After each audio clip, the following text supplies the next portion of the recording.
खुलुमबाय बेयो बड'लेण्ड इंखं टेलिभिजन दिनै 30 मे 2025 शुक्रबार खालि सानसेनि बरादखौ नोंथांमोननि खाथियाव लाबोदों आं सदानन्द दैमारिया।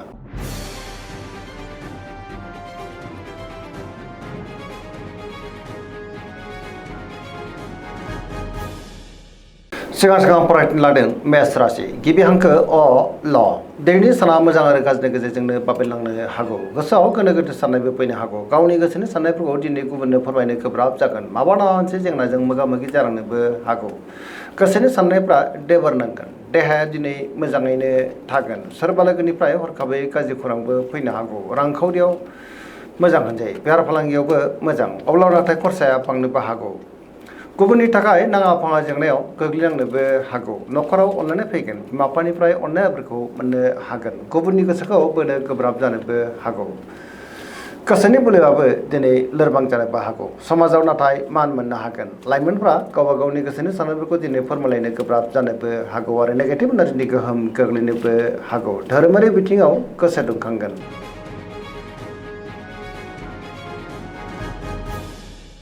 वृष राशि गिबि हांखो इ उ ब दिनैनि साना जोबोर मोजां। गोसोखौ दिनै जोबोर गोजोननाय मोनगोन। सोरजोंबा बाख्नाय जानोबो हागौ। बहाबा दावबायनो बा हान्थिनो खाबु मोननो हागौ आरो मोजाङैनो हान्थिनोबो हागोन। गोसोनि बोलोआ दिनै बांगोन। मावनो लानाय खामानिफोरखौ गोरलैयैनो मावफुंलांनो हागोन। समाजाव मान मोननो हागोन। रांखावरियाव मोजां होनजायो। गोबां धोन आरजिनोबो हागोन आरो बेफार फालांगियावबो जोबोर मोजां मुलाम्फा मोननो हागोन। न'खराव बिसि फिसायनि गेजेराव अनलायनाय फैगोन। बिदा फंबायनिफ्राय हेफाजाबखौ मोननो हागौ। देहाया दिनै मोजाङैनो थागोन। जायखि खामानि मावा मानो दिनै मोनफ्रोमबो खामानिखौनो गोरलैयैनो मावफुंलांनो हागोन। लोगोफोरनिफ्राय थोजासे अनसायनायबो मोननो हागौ। गोसोनि साननायफ्रा मोगथाङाव जाफुंगोन। पजिटिभ एनार्जिनि गोहोम गोग्लैगोन।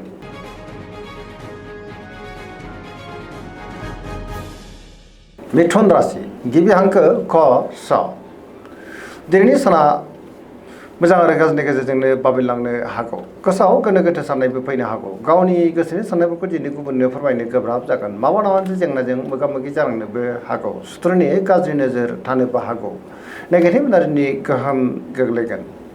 गोसोखौ दिनै जोबोर उसुखुथु मोननोबो हागौ। सिगांनि बबेबा जेंनाया गोसोखौ दिनै जोबोर उसुखुथु खालामनो हागौ। गियाननि आंखाल जानोबो हागौ। देहाया दिनै मोजाङैनो थागोन। अब्लाबो नाथाय जानाय लोंनायाव सांग्रां जानांगोन। रांखावरियाव बारा मोजां नङा होनजायो। नाङा फाङा खरसाया दिनै बांनोबो हागौ। बेफार फालांगियावबो बारा मोजां नङा होनजायो। गोबां जेंनाजों दिनै मोगा मोगि जानांनोबो हागौ। सोरजोंबा रायखोमा जानोबो हागौ। गुबुनजों दिनै मोजां सोमोन्दो लाखिनो गोब्राब जानोबो हागौ आरो नेगेटिभ एनार्जिनि गोहोम गोग्लैनोबो हागौ। लाइमोनफ्रा गावबा गावनि गोसोनि साननायफोरखौ दिनै फोरमायलायनो गोब्राब जागोन।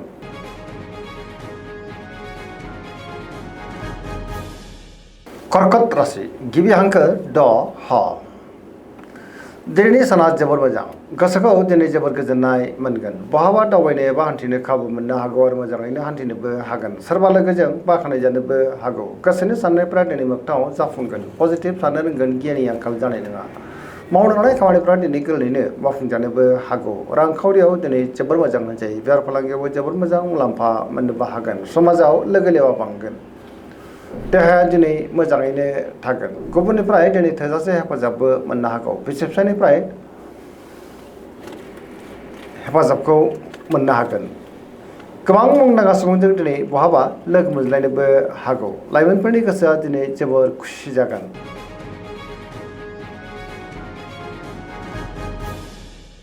सिंह राशि गिबि हांखो म ट दिनैनि साना जोबोर मोजां। गोबां मोजां खाबु दिनै मोननोबो हागौ। बहाबा हान्थिनो एबा दावबायनो खाबु मोननो हागौ आरो मोजाङैनो हान्थिनोबो हागोन। सिगांनि बबेबा आद्रा खामानिया दिनै गोरलैयैनो मावफुंजानोबो हागौ। पजिटिभ साननो रोंगोन आरो गियाननि आंखाल जानाय नङा। मोनफ्रोमबो खामानिखौनो दिनै गोरलैयैनो मावफुंलांनो हागोन। बहाबा दावबायोब्ला दिनै जोबोर मोजां आरो मोजाङैनो हान्थिनोबो हागोन। रांखावरियाव जोबोर मोजां। बेफार फालांगियावबो जोबोर मोजां मुलाम्फा मोनगोन।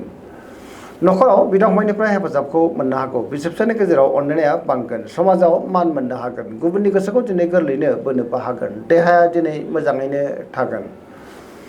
गोबां मोजां खाबु दिनै मोननानै गोसोआव दिनै जोबोर गोजोननाय फैगोन। लाइमोनफ्रा गावबा गावनि गोसोनि साननायफोरखौ दिनै फोरमायलायनोबो हागोन।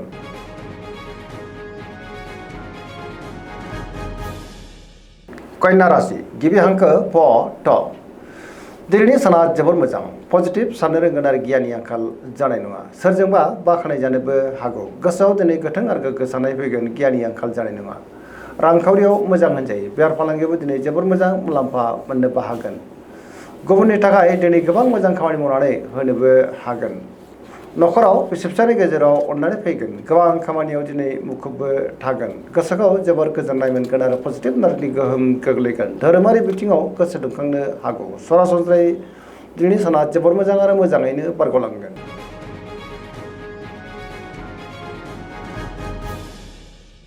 तुला राशि गिबि हांखो र ट दिनैनि साना जोबोर मोजां बहाबा दावबायनो एबा हान्थिनो खाबु मोननो हागौ आरो मोजाङैनो हान्थिनोबो हागोन गोसोखौ दिनै जोबोर गोजोननाय मोनगोन गावनि गोसोनि साननायफोरखौ दिनै गुबुननो फोरमायनोबो हागोन गोबां जेंना जेंगोनाखौ दिनै गोरलैनो सुस्रांनो हागोन सोरजोंबा बाख्नाय जानोबो हागौ गोसोनि बोलोआ बांगोन मावनो लानाय खामानिफ्रा गोरलैनो मावफुंजानो हागौ देहाया दिनै मोजाङैनो थागोन रांखावरियाव मोजां अब्लाबो नाथाय खरसाया बांनोबो हागौ बेफार फालांगियाव मोजां होनजायो गुबुननि थाखाय दिनै गोबां मोजां खामानि मावनानै होनोबो हागोन लोगोफोरनिफ्राय थोजासे हेफाजाब मोननो हागौ गोदान थांखि लानो रोंगोन सेंग्रा सिख्लाफोरनि गोसोआ दिनै जोबोर खुसि जागोन आरो गावबा गावनि गोसोनि साननायखौ फोरमायलायनोबो हागोन पजिटिभ एनार्जिनि गोहोम गोग्लैगोन धोरोमारि बिथिङावबो दिनै गोसो दुंखांनो हागौ सरासनस्रायै दिनै साना जोबोर मोजां आरो मोजाङैनो बारग'लांगोन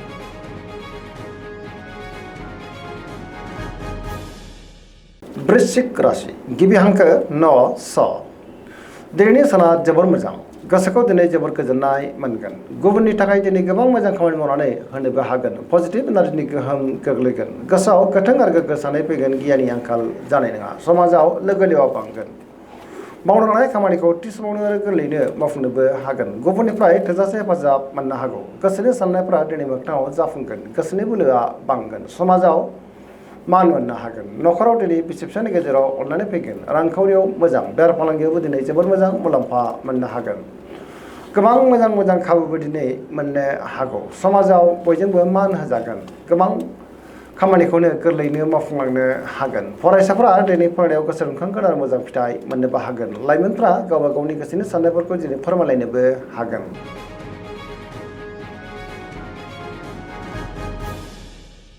धनु राशि गिबि हांखो ढ फ भ दिनैनि साना बारा मोजां नङा गावनि गोसोनि साननायफोरखौ दिनै गुबुननो फोरमायनो गोब्राब जागोन गोबां जेंना जेंगोनाजों मोगा मोगि जानांनोबो हागौ गोसोआव गोनो गोथो साननाय फैगोन गोसोनि बोलोआबो दिनै लोरबां जानोबो हागौ सिगांनि बबेबा जेंनाया गोसोखौ दिनै जोबोर उसुखुथु खालामगोन गोसोनि साननायफ्रा देबर नांनोबो हागौ रांखावरियाव मोजां अब्लाबो नाथाय खरसाया बांनोबो हागौ बेफार फालांगियाव मोजां होनजायो देहाया दिनै बारा मोजां थानाय नङा गोबां रोखोमनि देहायारि जेंनाजों मोगा मोगि जानांनोबो हागौ जानाय लोंनायाव दिनै सांग्रां जानांगोन नेगेटिभ एनार्जिनि गोहोमबो गोग्लैनो हागौ लाइमोनफोरनि गोसोआ दिनै जोबोद आला खाला जागोन गावबा गावनि गोसोनि साननायफोरखौ दिनै फोरमायलायनोबो गोब्राब जानोबो हागौ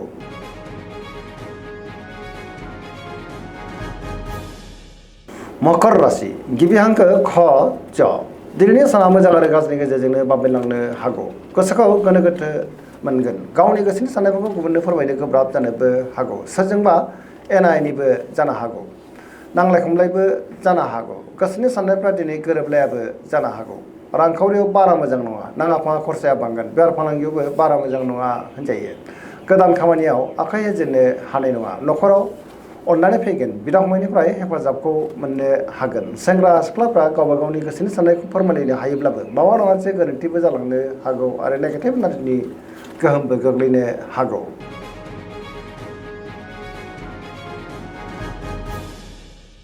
कुम्भ राशि गिबि हांखो ग स दिनैनि साना जोबोर मोजां गोसोखौ दिनै जोबोर गोजोननाय मोनगोन सोरजोंबा बाख्नाय जानोबो हागौ बहाबा दावबायनो एबा हान्थिनो खाबु मोननो हागौ आरो मोजाङैनो हान्थिनोबो हागोन लोगोफोरनिफ्राय दिनै थोजासे हेफाजाबबो मोननो हागौ मावनो लानाय खामानिखौ थि समावनो आरो गोरलैनो मावफुंनोबो हागोन बहानिफ्रायबा हरखाबै मोजां खौरां फैनोबो हागौ गावनि गोसोनि साननायफोरखौ लाइमोनफ्रा फोरमायलायनोबो हागोन रांखावरियाव मोजां होनजायो बेफार फालांगियावबो मोजां गोबां रोखोमनि जेंनाखौ दिनै गोरलैनो सुस्रांनो हागोन बिमा बिफानिफ्राय अननाय आरिफोरखौ मोननो हागोन आरो बिदा फंबायनिफ्राय हेफाजाबखौ मोनगोन पजिटिभ एनार्जिनि गोहोम गोग्लैगोन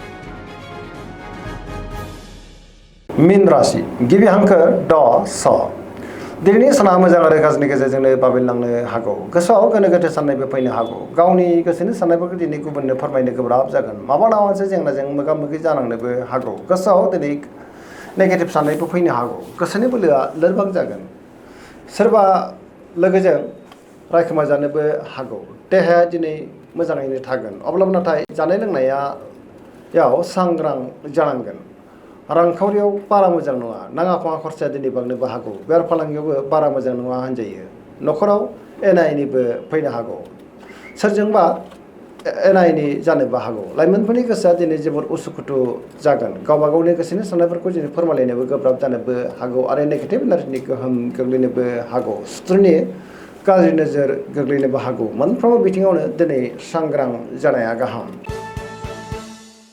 दिनैनि राशि फरायनाया एसेनोसै जोबनायाव बेखौनो खावलायो जाहाथे नोंथांमोना सानफ्रामबो जोंनि बे बड'लेण्ड इंखं टेलिभिजनखौ नायबाय थायो आरो साबस्क्राइब खालामो लोगोसे लाइक खालामो आरो शेयार खालामो एसेनोसै गोजोन्थों।